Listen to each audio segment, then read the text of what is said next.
اعوذ باللہ من الشیطان الرجیم بسم اللہ الرحمن الرحیم۔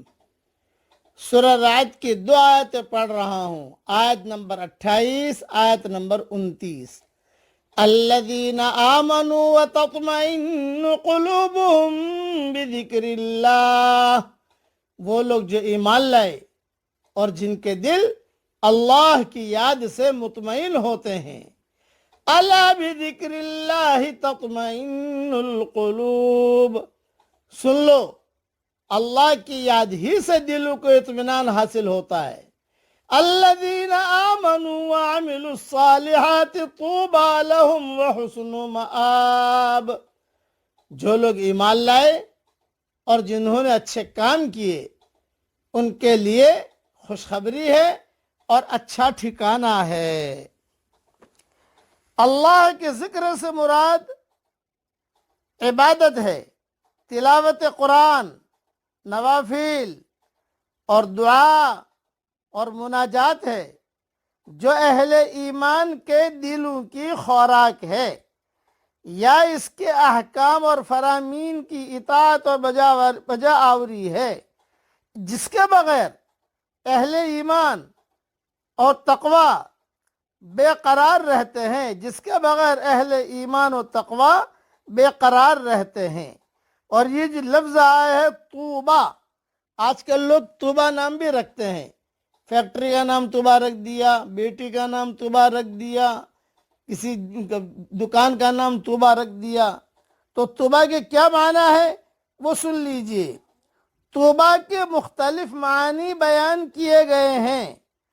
نمبر 1 مثلا خیر، نمبر 2 مثلا حسنہ، نمبر 3 کرامت، نمبر 4 رشک، جنت میں مخصوص درخت یا مخصوص مقام وغیرہ۔ مفہوم سب کا ایک ہی ہے، یعنی جنت میں اچھا مقام اور اس کی نعمتیں اور لذتیں۔ اب ایک اہم نصیحت سن لیجئے کہ مومن کسے کہتے ہیں۔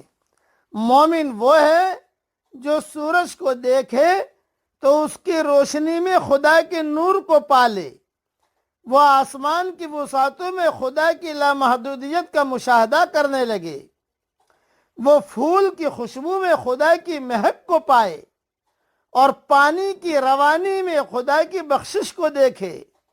مومن اور غیر مومن کا فرق یہ ہے کہ غیر مومن کی نگاہ مخلوقات میں اٹک کر رہ جاتی ہے اور مومن مخلوقات سے گزر کر خالق تک پہنچ جاتا ہے۔ غیر مومن مخلوقات کے حسن کو خود مخلوقات کا حسن سمجھ کر انہی میں محو ہو جاتا ہے۔ مومن مخلوقات کے حسن میں خالق کا حسن دیکھتا ہے اور اپنے آپ کو خالق کے آگے ڈال دیتا ہے۔ غیر مومن کا سجدہ چیزوں کے لیے ہوتا ہے اور مومن کا سجدہ چیزوں کے خالق کے لیے ہوتا ہے۔ یہ بہت اہم بات میں نے عرض کر دی۔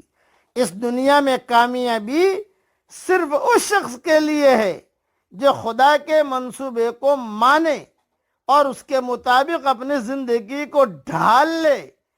کیوں کہ دنیا کی تخلیق کرنے والا خدا ہے، نہ کہ کوئی انسان۔ اس لیے اللہ جل جلالہ عم نوالہ کی بڑائیوں کو بولنا، احکامات کو پورا کرنا اور اپنے ایمان کو تازہ کرتے رہنا۔ گھر میں دینی مذاکرے کرتے رہو، یہ میرے سبق جو آتے ہیں وہ گھر میں بچوں کو بھی سناؤ، تو اللہ کی ذات سے امید ہے کہ ان کے دلوں کے اندر بھی ایمان کا پانی تھوڑا تھوڑا پہنچتا رہے گا، وہ سنیں گے، بار بار اللہ رسول کے بعد سنیں گے تو اس کا بھی فرق پڑے گا۔ اب پڑھ لیجئے میرے ساتھ، سبحان اللہ و بحمدہ، سبحان اللہ العظیم۔